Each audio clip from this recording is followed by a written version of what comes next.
இறையேசுவில் அன்பு நிறைந்தவர்களே, உங்கள் அனைவருக்கும் இனிய நல்வாழ்த்துக்கள். மார்க் நற்செய்தி அதிகாரம் 6 இறை சொற்றொடர்கள் 7 முதல் 13 வரை இன்றைய நாள் சிந்தனைக்காக நமக்கு கொடுக்கப்பட்டுள்ளது.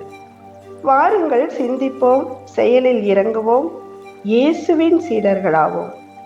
ஒரு கிராமத்தில் ஒரு இளம் கத்தோலிக்க இளைஞன் இருந்தான். அவனுக்கு திருச்சபை பணியில் ஈடுபட வேண்டும் என்ற ஆவல். ஆனால் அவன் அடிக்கடி தனக்குள் சொல்லிக் கொள்வது, எனக்கு பேச தெரியாது, வேத அறிவும் குறைவு, நான் என்ன செய்ய முடியும்? ஒரு நாள் ஒரு மூத்த குரு அவனை பார்த்து கேட்டார், உன் பையில் என்ன இருக்கிறது? அவன் கூறினான், ஒன்றுமில்லை, இது காலிப்பை. குரு சிரித்துக்கொண்டு சொன்னார், அதுதான் இறைவன் தேடுவது. நிறைந்த பைகள் அல்ல, இறைவனால் நிரப்பப்பட தயாரான காலியான பைகள். அந்த நாளிலிருந்து அந்த இளைஞன் தன் பலவீனங்களை இறைவனிடம் ஒப்படைத்துவிட்டு சிறு சிறு பணிகளில் ஈடுபட ஆரம்பித்தான். இன்று அவன் சொல்வது, நான் பெரியவன் இல்லை, ஆனால் தேவன் என்னுடன் இருப்பதால் நான் வெறுமையாக இல்லை. இன்றைய நற்செய்தியில் இயேசு நற்செய்தி பணியை செய்ய சீடர்களை இருவராக அனுப்புகிறார். ஏன் இருவராக அனுப்புகிறார்? ஒரு செய்திக்கு இருவர் சாட்சியாக இருந்தால்தான் இது உண்மை என ஏற்கப்படும் என்ற யூத சட்டத்தின் எதிரொலிதான் இது.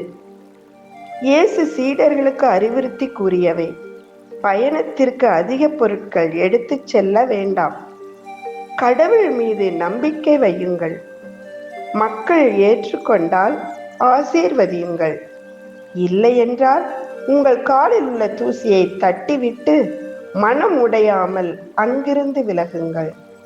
ஏன் இவ்வாறு கூறினார் என்றால், பழைய ஏற்பாட்டில் மனம் மாற பல வாய்ப்புகள் யூதர்களுக்கு தரப்பட்டன. அவர்கள் அதை அலட்சியப்படுத்தினர். இயேசு தொடங்கியுள்ள இந்த இறையாட்சி பணி அவர்களுக்கு தரப்படும் இறுதி வாய்ப்பு. ஆகவே இதை பயன்படுத்தி கொள்ளாவிட்டால் அழிந்து போய்விடுவார்கள் என்பதை உணர்த்தவே. சீடர்கள் செய்ய வேண்டியவை: மனம் திருப்புதல், தீய ஆவிகளை வெளியேற்றுதல், நோயாளிகளை குணப்படுத்துதல். இங்கு இயேசு சீடர்களுக்கு தேவையானது பலமோ வசதியோ அல்ல, நம்பிக்கையும் கீழ்ப்படிதலும் தான் இறை பணிக்கு தேவை என்பதை கற்றுத் தருகிறார். என்னுடன் இருந்த அனுபவமே உங்களுக்கு போதும், மற்ற அனைத்தையும் நான் பார்த்து கொள்கிறேன் என்று கூறாமல் கூறுகிறார் இயேசு.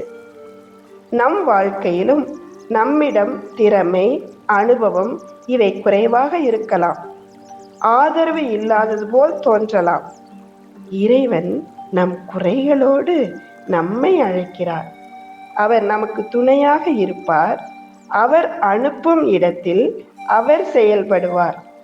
செல்கின்ற இடத்தில் எல்லாரும் நம்மை ஏற்றுக்கொள்வார்கள் என்று இயேசு வாக்குறுதி அளிக்கவில்லை. அவர் சொல்கிறார், ஏற்றுக்கொள்ளாவிட்டால் மனம் உடையாதே, முன்னேறு. இது நமக்கு ஒரு பெரிய பாடம். நிராகரிப்பு தோல்வி அல்ல, இது இறைவன் வழியில் பயணிக்கும் போது வரும் ஒரு அனுபவம் மட்டுமே. எனவே நிராகரிப்பு வந்தாலும் நம்பிக்கையை விடக்கூடாது. எளிமையும் நம்பிக்கையும் கீழ்ப்படிதலும் உண்மையான விசுவாசத்தின் அடையாளம்.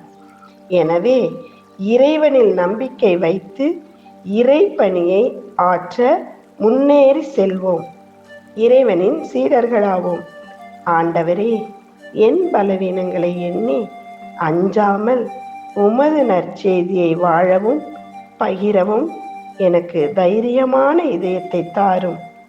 இதுவே நம் ஜெபமாக அமையட்டும். இறை பணி தொடர இறையருள் நம்மை ஆளட்டும். Praise the Lord.